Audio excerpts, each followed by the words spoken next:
channel. Today we've got a video going over all of the Bloomburrow spoilers, all the new combos that are coming up to this new standard, post-rotation standard, all the synergies and combos I can think of with all the new Bloomburrow cards. So let's jump right into it and check out Mabel, Heir of the Crag Flame, which is a red-white 3 mana for 3/3. Other mice you control get +1/+1. And when it enters, you create a Crag Flame, which is a legendary colorless equipment artifact token. With equipped creatures, get +1/+1 and have Vigilance, Trample, and Haste, and equip for 2. So you can see the Crag Flame in the top left here. And there is actually a decent amount of mouse in standard that could be okay to use with this already. I'm assuming there's going to be quite a few more mouse. As we'll get through the cards, you'll see that there's definitely a tribal theme, and mouse is one of the tribes. Mice is one of the tribes. But if you look, we also have a cheeky house mouse in standard, and we have the raging battle mouse already in standard, and we've got Kemba, which isn't a mouse, it's a cat, so kind of the natural enemy. But I thought because Crag Flame is sort of a equipment themed, Mabel is sort of an equipment theme card, it could go in maybe a mouse deck most obviously, but also in like an equipment themed deck.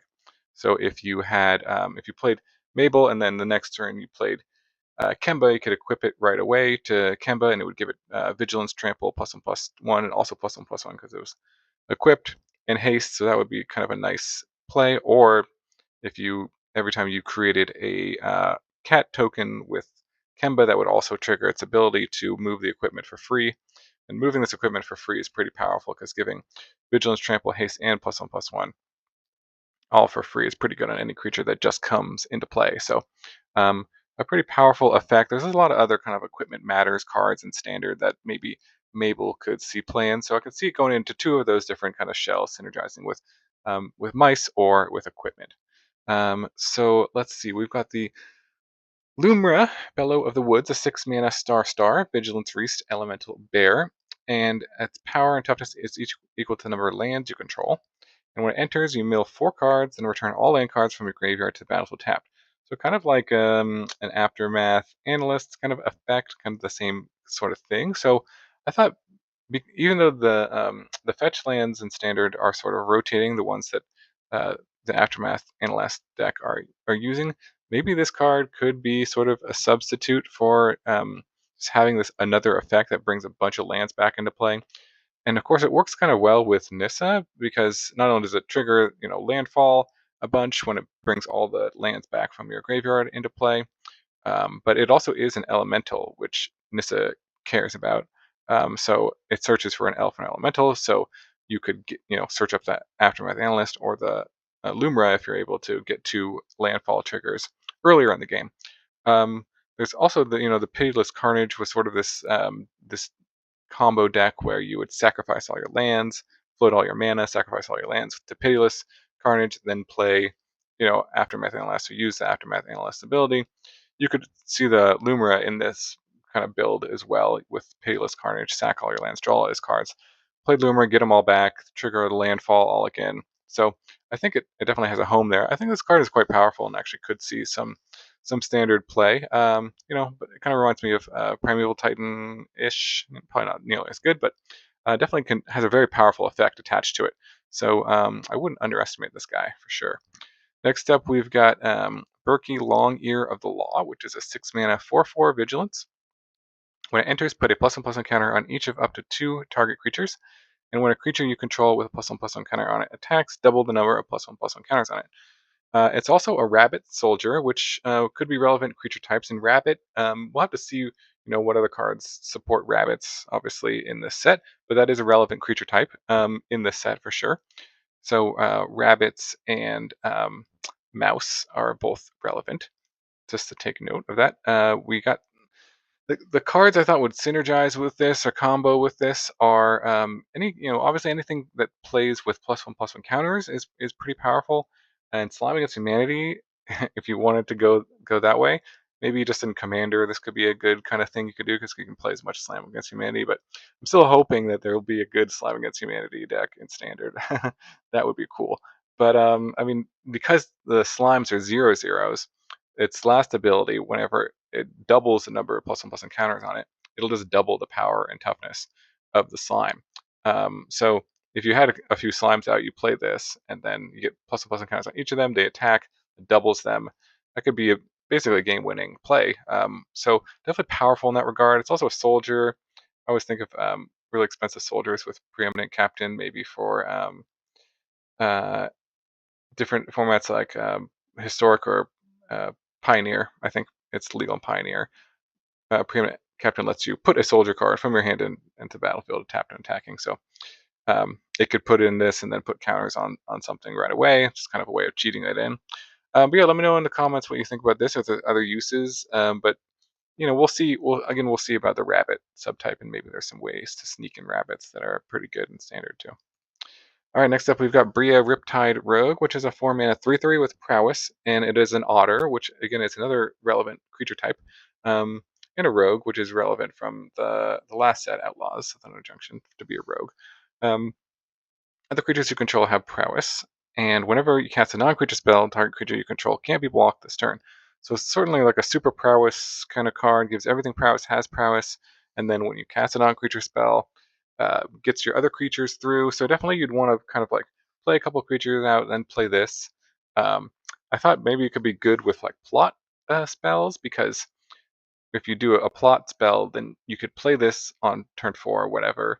The turn you play it, then you could immediately cast the plot spell and get its ability to trigger prowess on all your creatures, and its last ability that your creature could get attack through without being blocked. So maybe there's some sort of prowess deck that this could use in standard.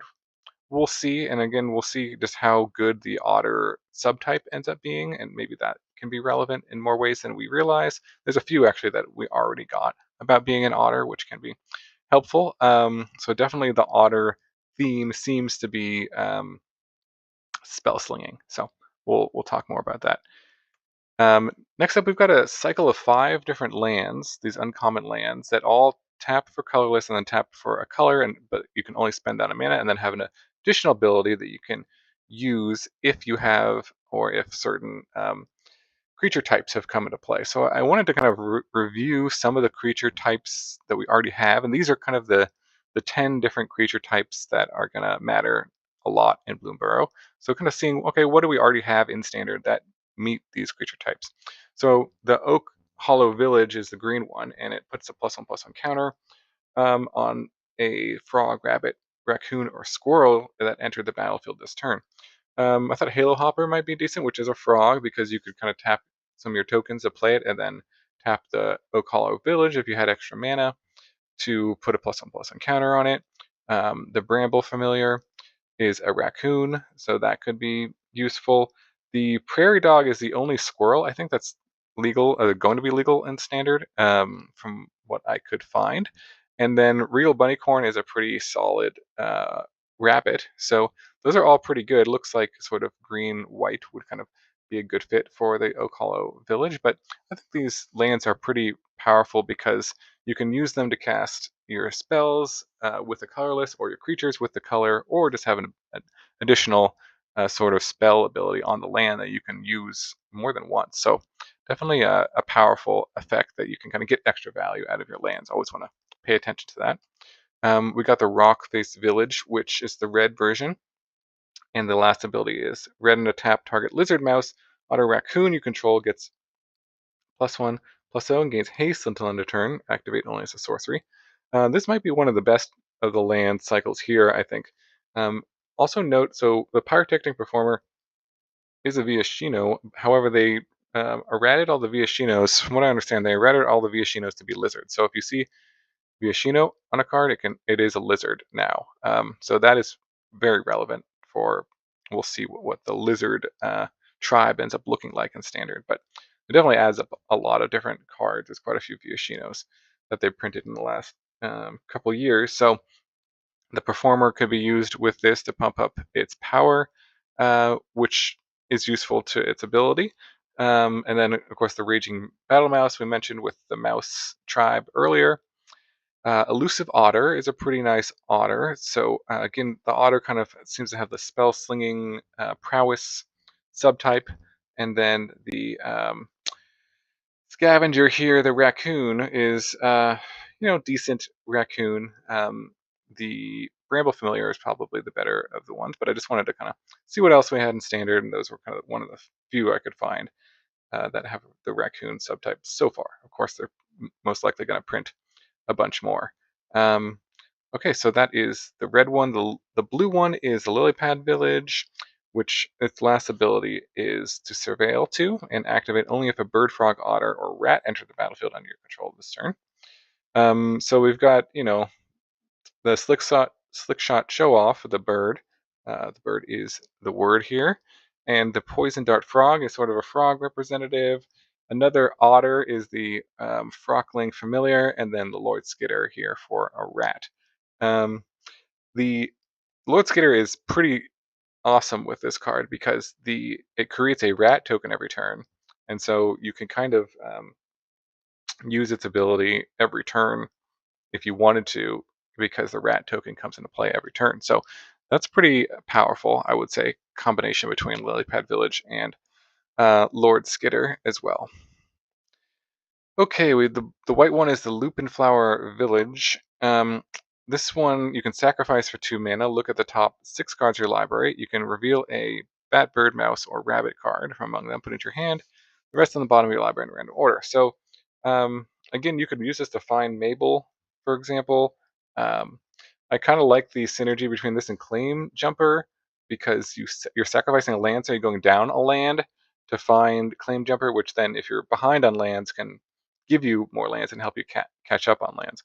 So there's kind of some synergy there. Could this even see play like in Modern? We'll see. But we also have the Aven Interrupter, which is a 3 mana. Bird, which is pretty nice one, and then the Bat God I thought could be a pretty nice one to search up if you are wanting the Aquazaz for 2 mana to find that. So I think again this one's pretty powerful. You kind of get some card advantage out of your land late game, early game. You can just use it to cast your spells, and it wouldn't be surprised to see this in any of these cards having some play in standard. So the last one is the black one, which is sacrifice to return a bat, lizard, rat, or squirrel. And again, so the rat that would be pretty good. I mean, all the rats would be pretty good to get back, but Carmonix lets you look at the top 5 cards of your library and reveal any rat cards. But if it dies, then you could kind of get it back and play it again and get that trigger again. So that could be pretty sweet. The Deep Cavern Bat, I can imagine that definitely seeing play. I mean, that sees a lot of play in standard already, but having a Mudflat Village, because that card just attracts so much removal, because you often will take their removal spell or their best card, and then they have to use their removal to get it back, and so it dies, and then using the Mudflat Village to get back the bat and play it again. So Rivaz could work with this because it is a lizard, even though it says Viashino, remember. And both of them kind of care about the graveyard. So if you had it die or some dragons die, then you could get back the Rivaz, play the Rivaz, and then use that to get the dragons back as well. And then the Prairie Dog, I think, is the only squirrel that I could find that's legal right now in standard. So some decent lands, I think, that could see some play. Okay, we've got the Salvation Swan, which is a 4 mana 3/3 bird cleric with flash and flying. And when it or another bird you control enters, exile up to 1 target creature you control without flying, return it to the battlefield under its owner's control with a flying counter on it at the beginning of the next end step. So it just kind of blinks something, although it does blink it to the end step, which is relevant for some combos. And then it also triggers this blink thing when a bird comes into play. So if you have a creature that creates a bird token, you can kind of get 2 blinks out of this. So say you had an Aether Chandler, you played that on turn 3, and then turn 4 you blinked the Chandler, right? And then it comes back into play, then it creates a bird token, and that bird token could be used to, then it'll trigger the Salvation Swan again, and then that could be used to blink something else, and so you could get kind of 2 blinks out of it if you had a creature that created a bird token on the battlefield. Or if you already have a Salvation Swan and then you play the Aether Chandler afterwards and you create the bird token, you can blink the Chandler itself, and then it comes back into play. You can create another bird token, and then you could blink something else. It works really well with Wing Mantle Chaplain because it also creates bird tokens when it comes into play, but it creates multiple bird tokens, and each one could be used to blink something else. Say you had other defenders that you wanted to blink, and then when you blink those other defenders, that would then trigger the other ability, the second ability of Wing Mantle Chaplain, which then would create more bird tokens, which would then trigger the Salvation Swan until basically all your creatures had flying, and then you wouldn't be able to uh, use the Salvation Swan anymore. There's maybe some other combos where you kind of are like removing the counters, and then so you can continue to kind of go each end step. You could continue to make more and more and more tokens. So if there's cards that remove counters or prevent cards or counters from being played, there's that enchantment in Pioneer, I think, that does that. That says you can't have counters be placed on your creature. So that could kind of be a somewhat infinite combo. It wouldn't actually be infinite, but just at the end of every turn, you would be able to kind of continue to make more tokens, which would be kind of sweet. And then I think on level 0, you sort of have this card that just blinks stuff, which is good with prototypes. So if imagine going turn 3, Phyrexian Flesh Gorger, and then attack, or they try to remove it. In response, you blink it with a Salvation Swan, and it comes back, and now you have the upgraded version of the full version of the Phyrexian Flesh Gorger, but it also has flying, which would be pretty sick to have a 5/7 flying menace lifelink. So I think it's got some uses. This card we'll see, again, bird is a relevant creature type, and see kind of what the bird tribe is supported by the other cards. So definitely a card to keep your eye on going forward for Bloomburrow. And next up, we've got Hugs, which is a green, red, 4 mana, and an X legendary Badger Warrior. And it has Trample, and when it enters, exile the top X cards in your library. Until the end of your next turn, you can play those cards, and you can play an additional land on each of your turns. So this card is I think quite powerful in like a ramp strategy, because it does kind of exactly what you want to do in a ramp strategy, which is early on it will just be like a 5/5 trampler, and then you could play an additional land so that can kind of help you ramp. But late game, if you have a bunch of extra mana, it's a really good payoff to put all your extra mana to get all these extra cards, and then when he comes into play, you can play one of the lands if you haven't played one of the lands and you exile extra lands. I think you can play an additional land that you exile with him right away too. So he's both kind of a ramp enabler and a ramp payoff in one card, which is pretty good. Exactly kind of what you'd want in a ramp deck. You could, say turn 2 Glimpse of Core, turn 3 play this, then play a land, and the next turn you'd have 6 mana right away. And then the Nissa I thought would be pretty good again because it can trigger landfall twice, the additional land, which would be pretty good with Nissa. So anything with like landfall, if they have more landfall cards in this set, we'll see. Anything with triggers with the land coming into play twice, that can be pretty good.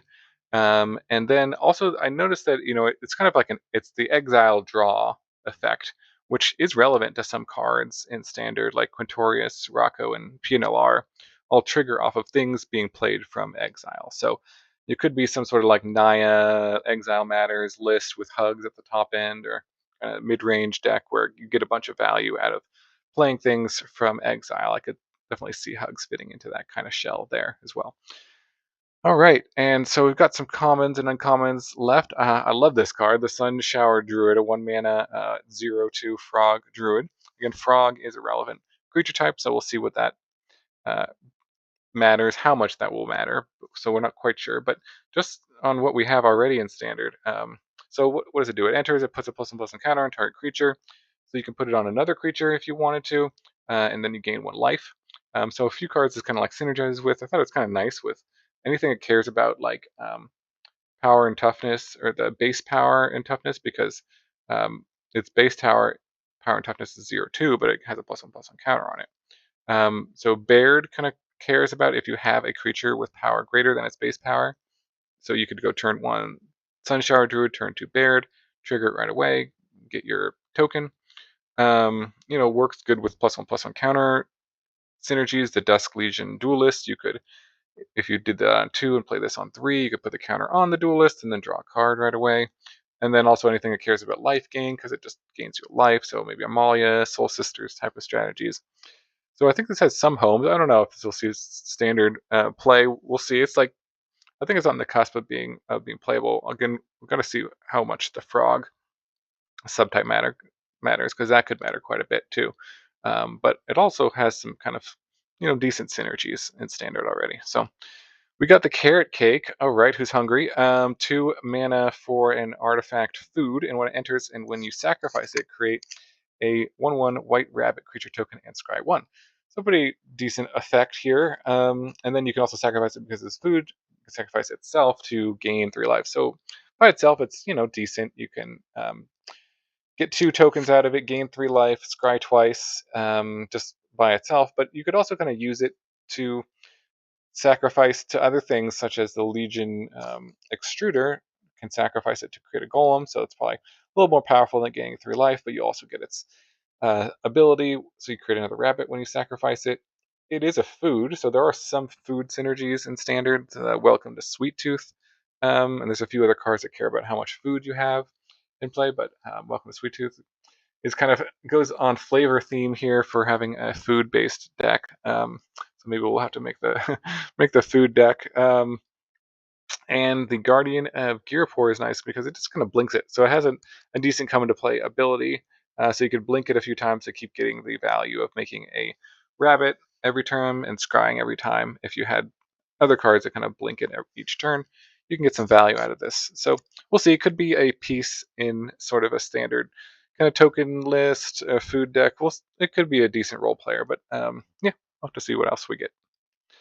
And last up, we've got the Pearl of Wisdom, which is a 3-mana sorcery, and it costs 1 less if you control an otter and draw 2 cards. Simple card. Again, elusive otter and the Frockling Familiar, the two. I think there may be another one, but those are the kind of the two that I thought were most playable so far. Obviously, we're going to get some more otters in this set, and so that is really going to determine how powerful this card is. But 2 mana to draw 2 cards is pretty good, especially in the Spell Slinger list with prowess. So you play Elusive Otter on turn 1, turn 2, play the Pearl of Wisdom, trigger prowess, draw 2, attack for 2. Not bad. So yeah, could see some play in an otter list, obviously. All right, so that is basically the whole rundown so far of Bloomburrow spoilers and combos and synergies. Let me know in the comments anything I missed about any of these cards. Maybe there's some hidden gems already in standard that synergize with them. Yeah, and I'm really excited for the spoiler season coming up in a couple days now. Let me know what you're most excited about, and stay tuned to the channel if you want to see all my thoughts on new combos and synergies that are coming to standard. Again, we have a rotation coming up, so that's exciting. Everything is going to look quite different, I think, in standard going forward. So I'm kind of want to be prepared and see what we got coming up. All right. Thanks so much for watching. I hope you have a wonderful